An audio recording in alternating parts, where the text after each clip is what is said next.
పార్టీకి సాక్షి పత్రికకి జ్ఞానోదయం కలిగిద్దనే నమ్మకం ఏపీ ప్రజలు ఉన్న కొద్దీ కోల్పోతున్నారని చెప్పేసి నేను మనవి చేస్తా ఉన్నాను.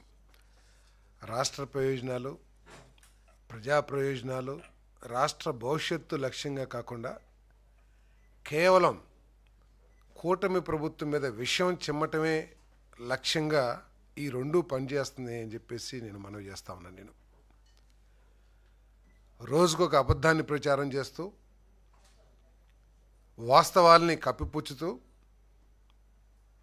ప్రజా ప్రయోజనాలకి గండి కొట్టే విధంగా ఈ పత్రిక కానీ ఈ పార్టీ కానీ పనిచేయటం చాలా శోచనీయం అని చెప్పేసి నేను మనవి చేస్తా ఉన్నాను. నేను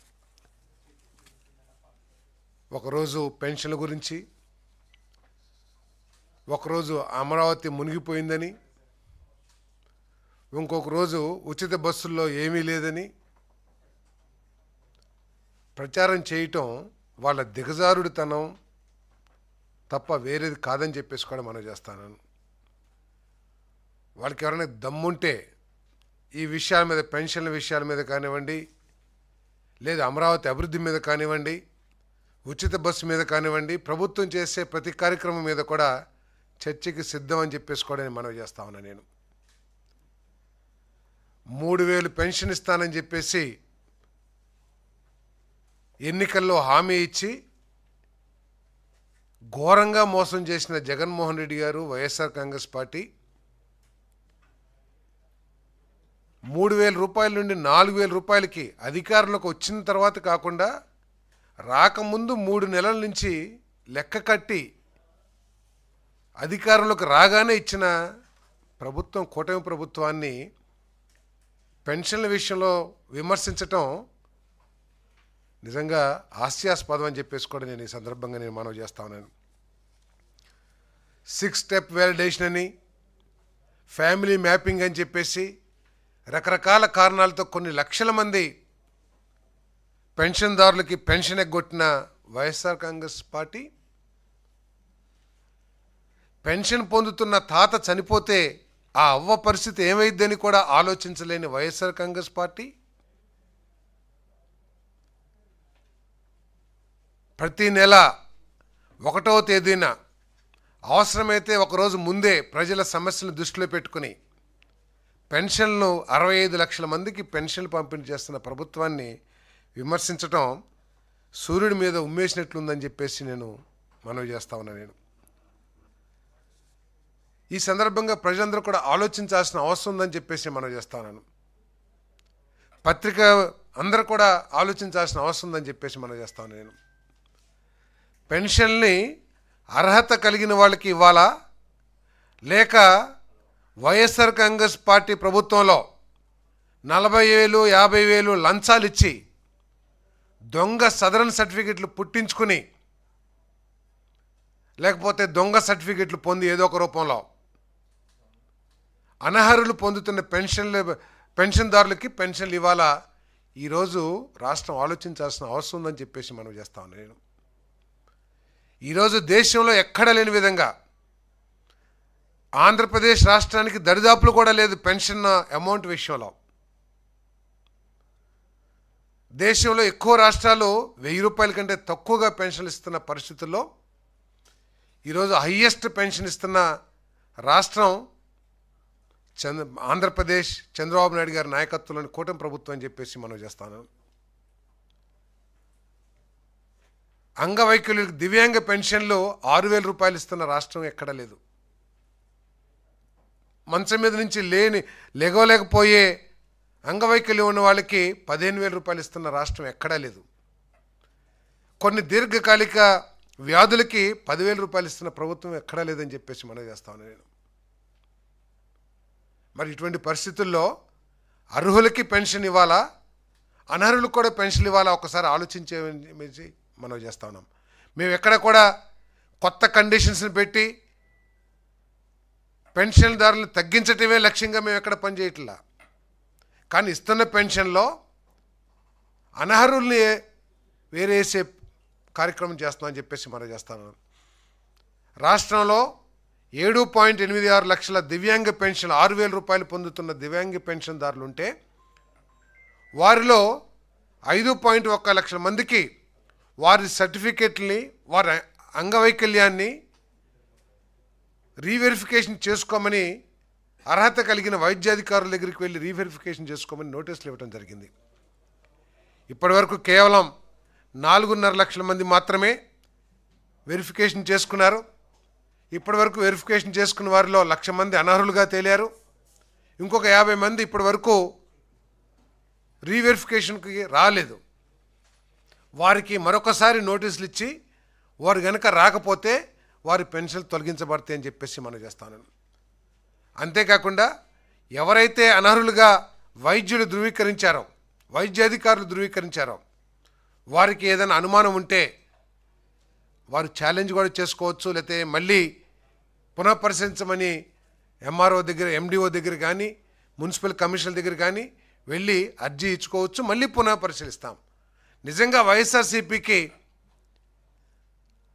అర్హులకి ఎక్కడైనా పెన్షన్ పోయిందనే విషయం మీద సమాచారం ఉంటే తప్పకోకుండా లేవనెత్తండి. మేము ఎక్కడ కూడా బేషజానికి పోతానికి సిద్ధం లేదు. దివ్యాంగుల పెన్షన్లో కానీ, వృద్ధాప్య పెన్షన్లో కానీ మేము ఎక్కడ కూడా బేషజానికి పోతానికి సిద్ధంగా లేము. బేషజానికి పోవాల్సిన అవసరం కూడా మాకు లేదని చెప్పేసి మనం చేస్తా ఉన్నాను. కానీ అర్హత ఉన్నవాడికే పెన్షన్ ఇవ్వాలనేది ఈ ప్రభుత్వం యొక్క లక్ష్యం అని చెప్పేసి మనం చేస్తా ఉన్నాను. మీ దృష్టికి ఏదైనా వస్తే తప్పకోకుండా ఎండిఓ గారి దగ్గర, లేకపోతే సంబంధిత ఎండిఓ దగ్గర, మున్సిపల్ కమిషనర్ దగ్గర అర్జీ ఇవ్వండి. తప్పకుండా రీవెరిఫికేషన్ మళ్ళీ ఉన్నత వైద్యాధికారుల దగ్గర చేసి వారికి అర్హత ఉందని తేలితే తప్పకుండా ఇస్తామని చెప్పేసి కూడా నేను ఈ సందర్భంగా మనవి చేస్తాను.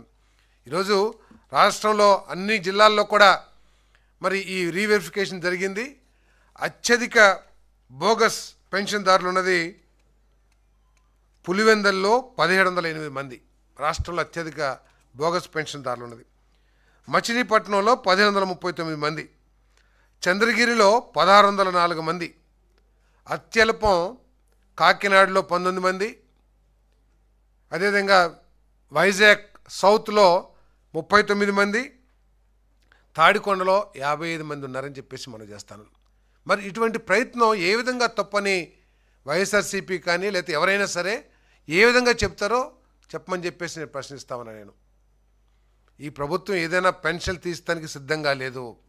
దేశంలో అత్యధికంగా పెన్షన్దారులు కానివ్వండి, పెన్షన్ అమౌంట్ కానీ ఇచ్చే ప్రభుత్వం ఈ కూటమి ప్రభుత్వం అనే విషయాన్ని ప్రజలందరూ కూడా గమనించాలి. కాకపోతే ఈ పెన్షన్లు అర్హులకి మాత్రమే చెందాలి. ప్రత్యేకంగా దివ్యాంగ పెన్షన్లు ఏదైతే ఉన్నాయో 6,000, 10,000, 15,000 రూపాయలు ఇస్తున్నామో అవి అర్హత కలిగిన వారికి మాత్రమే చెందాలనేది ఈ ప్రభుత్వం యొక్క లక్ష్యం అని చెప్పేసి నేను మనవి చేస్తాను.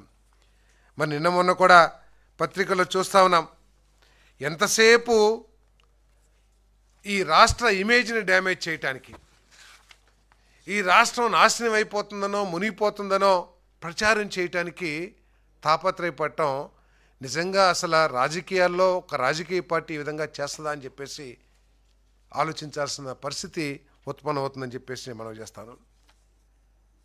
ఇటీవల ఎన్నికలు జరిగినాయి, సంవత్సరం కూడా కాలేదు. ప్రజలు చెంప చెల్లుమనేటట్టు రాజకీయంగా వాళ్ళకి దెబ్బేశారు, వాళ్ళకి బుద్ధి చెప్పారు. మళ్ళీ ఇటీవల పులివెందల్లో కూడా ఎన్నికల్లో, ఒంటిమిట్టలో ఎన్నికల్లో కూడా ప్రజలు వారి తీర్పుని బ్రహ్మాండంగా చెప్పారు. అయినా కూడా బుద్ధి తెచ్చుకోకుండా కేవలం విషయం జిమ్మే కార్యక్రమం, రాష్ట్ర ఇమేజ్ని డ్యామేజ్ చేసే కార్యక్రమం చేయటం చాలా శోచనీయమని చెప్పేసి మనం చేస్తాను. రాష్ట్ర విభజన ద్వారా మనం చాలా నష్టపోయాం. ఉమ్మడి రాష్ట్రానికి సరిపోయేంత ఆదాయాన్ని ఇచ్చే హైదరాబాద్ను కోల్పోయి మనం కొత్త రాజధాని ఏర్పాటు చేసుకోవాల్సి వచ్చింది. కాబట్టి అందరం కూడా కలిసి, అన్ని రాజకీయ పార్టీలు అందరం కూడా కలిసి రాజకీయ విభేదాలను పక్కన పెట్టి ఈ రాష్ట్రాభివృద్ధికి కృషి చేయాల్సిన పరిస్థితుల్లో ఈ విధంగా రాష్ట్రాన్ని నాశనం చేయటం కోసం, లేకపోతే జరుగుతున్న అభివృద్ధిని అడ్డుకోవటం ప్రయత్నం చేయటం చాలా దిగజారుడు, రాజకీయంగా దిగజారుడు అని చెప్పేసి మనం చేస్తాను. నేను ఈ మధ్య నిన్న మొన్న టీవీలో చూశాను, ప్రశ్నలు వేస్తున్నారు సాక్షి పత్రికలో, ఎవరు ఈ ముంపునికి కారణం అని చెప్పేసి అడుగుతూ ఉన్నారు. ఒక యాంకర్, ఒక పెద్ద సీనియర్ అఫీషియల్ అయ్యుండొచ్చు. నేను చెబుతున్నాను స్పష్టంగా, ఈ ముంపునికి కారణం వైఎస్ఆర్ కాంగ్రెస్ ప్రభుత్వమే. కారణం ఏమిటంటే 2016 నుంచి అమరావతి రాజధాని నిర్మాణ పనులు ప్రారంభమైన పరిస్థితుల్లో అధికారంలోకి వచ్చిన వైఎస్ఆర్ కాంగ్రెస్ పార్టీ తనకి స్వతహాగా అమరావతి మీద ఉన్న ద్వేషం కొద్దీ ఒక్క పని కూడా చేయకపోవటం కానివ్వండి, అమరావతిని అభివృద్ధి చేయకపోవటం కానివ్వండి, ఈ ముంపులకు కారణం అని చెప్పేసి నేను మనం చేస్తా ఉన్నాను. ఒకసారి ప్రజలందరూ కూడా ఆలోచించమని చెప్పేసి మనం చేస్తాం. ఇంకో ప్రశ్న అడుగుతున్నారు, చంద్రబాబు నాయుడు గారే ఒప్పుకున్నారు ముంపు ప్రాంతమని, లేకపోతే నారాయణ గారే ఒప్పుకున్నారు ముంపు ప్రాంతమని అని కూడా ఆ టీవీ దాంట్లో చూశాను, సాక్షి పత్రికలో, సాక్షి టీవీలో. నేను అడుగుతా ఉన్నాను, నేను 30 నుంచి 50,000 ఎకరాల పొలాలలో పెద్ద పెద్ద బిల్డింగులు, రహదారులు, పార్కుల నిర్మాణం జరిగితే ఆ ప్రాంతం 50,000 ఎకరాల ప్రాంతంలో ఎంత వర్షపాతం ముందు పడిందో తర్వాత కూడా అంతే వర్షపాతం పడుతుంది కదండి. ఓపెన్ ల్యాండ్స్లో నీటి ప్రవాహానికి ఉన్న పరిస్థితులు ఏమిటి, అదే ప్రాంతంలో కట్టడాలు నిర్మించిన తర్వాత ఆ నీటి ప్రవాహానికి ఉండే అడ్డంకుల గురించి కూడా ఆలోచన లేని వ్యక్తులు మాట్లాడటం చాలా శోచనీయం అని చెప్పేసి మనం చేస్తాము. వీళ్ళేదో తారెడారుల నుంచో లేకపోతే కరువు ప్రాంతాల నుంచో వచ్చినట్టు మాట్లాడుతూ ఉన్నారు. వీళ్ళంతా కూడా ఎప్పుడు నీటిని చూడనట్టు. నేను అడుగుతా ఉన్నాను డెల్టా ప్రాంత వాసులందరికీ కూడా, అత్యధికంగా వర్షపాతం పడినప్పుడు మనం పొలాల్లో నీళ్లు నిండటం చూడలేదా అని చెప్పేసి అడుగుతా ఉన్నారు ప్రజలందరినీ కూడా. ఈ ప్రాంతం సరే, మీకు ఎలాగూ అమరావతి అంటే ద్వేషం, 5 సంవత్సరాల అమరావతి మీద ద్వేషాన్ని ప్రదర్శిస్తూనే వచ్చారు. అమరావతిని శ్మశానంతో పోల్చారు, అమరావతిలో అక్క చెల్లెల్ని అనరాని మాటలతో అవమానించారు. ఇంకా మీకు కడుపు మంట తీరినట్లేదు. ఈ అమరావతిని పక్కన పెట్టి డెల్టా ప్రాంతంలో ఎక్కడికైనా వెళ్ళండి, అధిక వర్షం పడితే, సాధారణ వర్షపాతం కంటే అధిక వర్షం పడితే ఒక 3-4 రోజుల్లో పంట భూములు మునిగిపోవటం మనం చూడలేదా అని చెప్పేసి అడుగుతా ఉన్నా నేను. అందుకనే ఇక్కడ బ్రహ్మాండమైన రాజధాని నిర్మాణం చేయబోతున్నాం కాబట్టి 50,000 సువిశాలమైన మన భూమిలో పెద్ద పెద్ద కట్టడాలు కడుతున్నాం కాబట్టి రాబోయే పరిస్థితుల్ని తట్టుకునే విధంగా ఈ ముంపు నివారణ కార్యక్రమాలు చేయాల్సిన అవసరం ఉంది. ఒక రాజధాని నిర్మాణం చేయాలంటే తప్పకోకుండా భవిష్యత్తులో ఇదేదో రేపు కట్టేసి ఎల్లుండి కట్టేసి లేకపోతే కొండల మీద మనకి మనసుకు నచ్చిన బిల్డింగ్లు కడతాం కాదు. ఇది కొన్ని లక్షల మంది నివాసం ఉండటానికి ఇక్కడ వసతులు ఏర్పాటు చేయాల్సిన బాధ్యత ప్రభుత్వం మీద ఉంటుందని చెప్పేసి మనం చేస్తున్నాను. భవిష్యత్తును కూడా తట్టుకునే విధంగా అన్ని నిర్మాణాలు, విద్యుత్ సమస్యని పరిష్కరించే తీరుగా, అదేవిధంగా త్రాగునీటి అవసరాలు తీర్చే విధంగా, ముంపు వస్తే దాన్ని ఎదుర్కొనే విధంగా అన్ని ఏర్పాట్లు చేయాల్సిన అవసరం ఉంది. విద్యుత్కి కొన్ని వేల కోట్ల రూపాయలు ఖర్చు పెట్టాలి, రహదారులకి కొన్ని వేల కోట్లు ఖర్చు పెట్టాలి. అదేవిధంగా రాబోయే రోజుల్లో ముంపు, ఈ కట్టడాలన్నీ కూడా నగరం అభివృద్ధి చెందిన తర్వాత స్వతహాగా నీటికి ఉండే పారుదల అవకాశాలని అడ్డుకున్నప్పుడు వచ్చే పరిస్థితులు ఎదుర్కోవటం కోసం తప్పకోకుండా మనం ముంపు నివారణ ప్రాంతాలు చేపట్టాలని చెప్పేసి మనం చేస్తా ఉన్నాను. అది కూడా తప్పులాగా ప్రశ్నిస్తూ ఉన్నారు. చంద్రబాబు నాయుడు గారు ఒప్పుకున్నారు ముంపు ఉందని, అదేవిధంగా నారాయణ గారు ముంపు ఉందని చెప్పారు. అందుకని ప్రధానమంత్రి గారితో 8,000 కోట్ల రూపాయలతో ముంపు నివారణ పనులు ప్రారంభించారు. 1,00,000 కోట్ల రూపాయలతో అభివృద్ధి చేయాలని ఆలోచన చేస్తున్న పరిస్థితుల్లో 8,000 కోట్ల రూపాయలు పెద్ద అమౌంట్. ఒకసారి ఆలోచన చేయండి. మీరు ఈ డ్రైనేజీ వ్యవస్థని నాశనం చేశారు. ఈ అమరావతిని పక్కన పెట్టండి, ఏ డెల్టా ప్రాంతంలో అయినా సరే కనీసం ఒక 100 కోట్ల రూపాయలు డెల్టా కాలువల్ని, మన డ్రైనేజీ కాలువల్ని మీరు తవ్వారా అని చెప్పేసి నేను ప్రశ్నిస్తా ఉన్నాను. కృష్ణా డెల్టాలో కానివ్వండి, లేదా గోదావరి డెల్టాలో కానివ్వండి, కాలువలు ఏ విధంగానూ తవ్వలేదు. మీకు అసలు డ్రైనేజీ అంటే ఏమిటో, లేకపోతే సాగునీటి కాలువ అంటే ఏంటో కూడా తెలియని మరి మీరు సాగునీరు పొలాల్లోకి వెళ్తే మిగిలిన నీరు బయటికి పోయే డ్రైనేజీ వ్యవస్థను కూడా మీరు చేయలేని పరిస్థితుల్లో తప్పకుండా ముంపుకి గురవుతుందని చెప్పేసి మనం చేస్తాను. అయినా కూడా ఈ ప్రభుత్వం సిద్ధంగా ఉంది. మరి 2 రోజుల్లోనే, ఈరోజు రండి, మొన్న ఏదో వర్షం వచ్చిన రోజు ఫోటోలు తీసుకుని గ్రాఫిక్స్ కూడా వాడుకుని ఎప్పుడెప్పుడు ఫోటోలో తీసుకుని వాటన్నిటిని చూపించి అమరావతి మీద విషయం చిమ్మటానికే ఉన్నట్లు ఈ సాక్షి పత్రిక కానీ వైఎస్ఆర్సీపీ కానీ పనిచేస్తుందని చెప్పేసి మనం చేస్తాను. అదే కాకుండా ఏదో రోడ్లకి నీళ్లు, అధిక వర్షం వచ్చినప్పుడు నీళ్లు రోడ్ల మీద ప్రవహిస్తాయి. దాన్ని ఏదో ఈనాడులో ఆంధ్రజ్యోతిలో చూపిస్తే రాధాకృష్ణ గారు ఈ నీళ్ళను మీరే రాశారు కదా, రామోజీ గారు మీరే రాశారు. ఎస్, రాస్తారండి. అధిక వర్షం వచ్చినప్పుడు నేషనల్ హైవేసే మునిగిపోతాయి. ఈరోజు బాంబే చూడండి, గ్రాఫిక్స్ వద్దు మనకి, బాంబే వెళ్ళి చూసిరండి, లేదా బాంబే నుంచి విజువల్స్ తెప్పించుకోండి. మోటార్ సైకిళ్ళు కార్లు కూడా కొట్టిపోయే పరిస్థితి ఉంది. అంటే బాంబే పనికిరాదా? హైదరాబాద్ చూడండి. సో ఎక్కడైనా సరే, ఎక్కడైతే జనాభా హ్యాబిటేషన్స్ పెరుగుతాయో ముందు చూపు లేకపోతే తప్పుకోకుండా ఇటువంటి వరద సమస్యలు వస్తాయి. కాబట్టి దానికోసం మేము ముంపు నివారణ కార్యక్రమాలు చేస్తున్నామని చెప్పేసి మనం చేస్తాను నేను. కాబట్టి అదేవిధంగా ఉచిత బస్సు గురించి, అరే దాదాపు కొన్ని కోట్ల మంది ఈ 4 రోజుల్లోనే 7-8 కోట్ల మంది మహిళలు ఈ సదుపాయాన్ని వినియోగించుకొని, నాకు తెలిసి దాదాపు 27 ఈ 4 రోజుల్లో 47 లక్షల మంది 19 కోట్ల రూపాయలు ఆదా అయ్యే విధంగా ఈ ఉచిత బస్సుని వాడుకున్నారు. దాదాపు 5 సర్వీసుల్లో, అంటే రాష్ట్రానికి ఉన్న బస్సుల్లో 74% బస్సుల్లో ఉచిత ప్రయాణం అవకాశాన్ని కూడా ఇస్తే దాన్ని కూడా విమర్శించే స్థాయికి వెళ్తున్నారంటే ఏం కావాలి మీకు? అంటే అసలు ఏ సంక్షేమ కార్యక్రమం చేయకుండా ఉంటే మేము అధికారంలోకి వచ్చేయచ్చు అని చెప్పేసి కలలు కంటున్నారా అని చెప్పేసి నేను ప్రశ్నిస్తా ఉన్నా నేను. ఇవన్నీ మేము చెప్పినాయే కదా. ఉచిత బస్సులో మేము సూపర్ డీలక్స్లో, లేకపోతే అదే బస్సు అండి గరుడ బస్సుల్లోనో లేదా ఓల్వో బస్సులో ఇస్తామని మేము చెప్పలేదే. 5 సర్వీసుల్లో రాష్ట్ర వ్యాప్తంగా నా అక్క చెల్లెళ్ళు, మన పిల్లలు, మన ఆడపిల్లలు అందరూ కూడా ప్రయాణం చేయడానికి అవకాశం ఇచ్చాము. కొన్ని కొండ ప్రాంతాల్లో అని అన్నారు, చెప్పండి అటువంటి పరిస్థితులు ఉంటే. ఏజెన్సీ ఏరియాల్లో కొండ ప్రాంతాల్లో ఉచిత బస్సుకి మీరు అవకాశం ఇవ్వలేదని చెప్పారు. ఎస్, ఆహ్వానిస్తాం. ముఖ్యమంత్రి గారు కూడా వెంటనే కొండ ప్రాంతాల్లో కూడా ఉచిత బస్సు సౌకర్యాన్ని ఏర్పాటు చేశారు. దానికి కారణం ఏమిటంటే కొండ ప్రాంతాల్లో కొంత సేఫ్టీ రీజన్స్తో అక్కడ వద్దని ముందు భావించిన తర్వాత ప్రజల కోరిక మేరకు దాన్ని కూడా ఇచ్చారు. సో దీన్ని కూడా విమర్శిస్తున్నారంటే అసలు ఏం కావాలి మీకు? ఏం చేయాలి?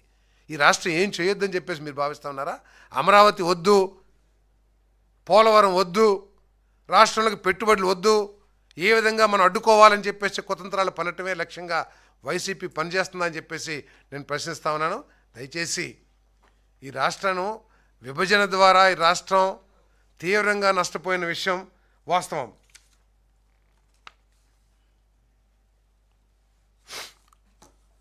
తీవ్రంగా నష్టపోయిన విషయం వాస్తవం. మన దగ్గర వనరులు ఉన్నాయి, హ్యూమన్ రిసోర్సెస్ ఉంది, న్యాచురల్ రిసోర్సెస్ ఉన్నాయి, పెట్టుబడికి కావాల్సిన నైపుణ్యాలు ఉన్నాయి. కాబట్టి అందరం కలిసి ఈ రాష్ట్రాన్ని అభివృద్ధి చేసుకోవాల్సిన అవసరం ఉంది. ఈ రాష్ట్రం యొక్క ప్రత్యేకంగా కూటమి ప్రభుత్వం చంద్రబాబు నాయుడు గారి యొక్క ఆలోచన ఏమిటంటే ఈ రాష్ట్రంలో ప్రతి యువకుడికి, యువతకి ఉపాధి అవకాశాలు కల్పించాలి, 20 లక్షల ఉద్యోగాలు కల్పించాలి అనే లక్ష్యంతో పనిచేస్తూ ఉన్నారు. ప్రభుత్వంలో కూడా అవకాశం ఉన్న అన్ని పోస్టులకు కూడా 16,700 టీచర్ పోస్టులు పిలిచాం. మరొక పోలీస్ డిపార్ట్మెంట్లో కానీ, హెల్త్ డిపార్ట్మెంట్లో కానీ కొన్ని వేల పోస్టుల్ని ఆల్రెడీ మేము భర్తీ చేసే కార్యక్రమం చేస్తూ ఉన్నాం. సో వీటన్నిటిని కూడా ఆలోచించుకోవాలని చెప్పేసి మనం చేస్తాను. మరి అదేవిధంగా ఈ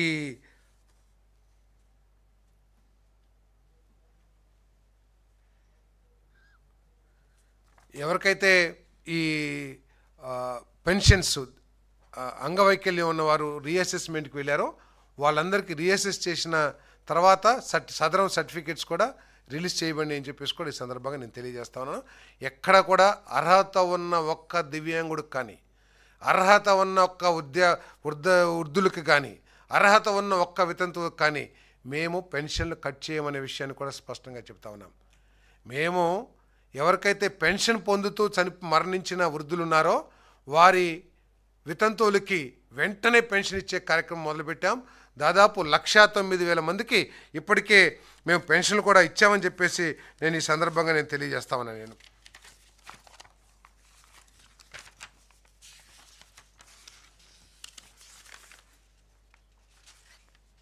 1,09,155 మందికి కొత్తగా పెన్షన్ కూడా శాంక్షన్ చేయడం జరిగిందని చెప్పేసి కూడా నేను మనవి చేస్తాను.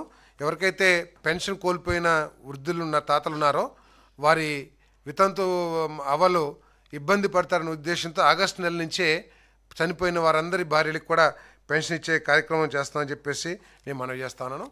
ఏదైనా కూడా మరి అందరు ప్రజలు కూడా ఆలోచించాలి.